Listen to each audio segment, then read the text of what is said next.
متل دی وایي انځر او غوښه بد نه سره وړي، ملنګ له منځه وړي. وایي چې ملنګ د کلي تر څنګ په کوډله یعنې جونګړه کې اوسېدی. دی به هر مازدیګر کلي ته راتلی او خیر به یې ټولاوه. یو ورځ یو کور لږ پخ کړې غوښه ورکړه. ملنګ غوښه واخیسته او په کشکول کې یې واچوله.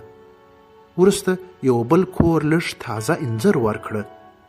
ملنګ انځر هم واخیسته او له غوښې سره یو ځای یې په کچکول کې واچول.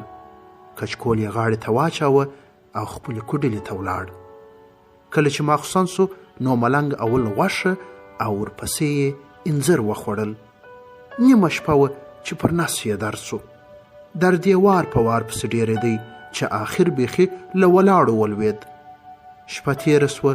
په سبا ملنګ کلي ته نه ورغی او وږی تږی په خپله کوډله کې پروت و.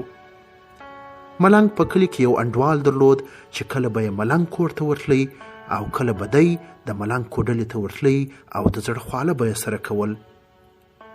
د انډوال یې پام سو چې ملنګ نن کلي ته نه دی ورغلی. په زړه کې ور وګرځېده چې ملنګ ته خامخا یو څه ورپېښه ده چې نن کلي ته نه دی ورغلی. هغه و چې د ملنګ د پوښتنې لپاره روان سو. کله چې د ملنګ کوډلې ته ورننوت نو ګوري چې ملنګ ناروغه پروت دی او د ګېډې له درده اړخ پر اړخ کېږي.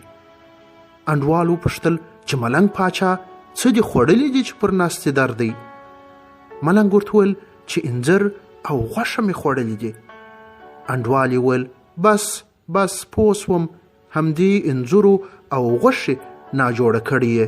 کاشکې انځر او غوښه دې یو ځای نه وی سره خوړلي. انځر او غوښه خو تر خپل منځ بد سره وړي. ملنګ په زګیروي ورغبر وکړه. نه، داسې خبره نه ده. که یې بد سره وړلی نو په کچکول کې به یې جنګ سره کړی وی. انځر او غوښه بد نه سره وړي، ملنګ له منځه وړي. یادونه: دا متل په کندهار او جنوبي پښتونخوا کې ډیر ویل کیږي. کله چې یو څوک د کومې دسیسې او توطیې قرباني سي یا د مشکل اصل عامل یو شی او خلک بل څه فکر کوي نو خلک دا متل وایي.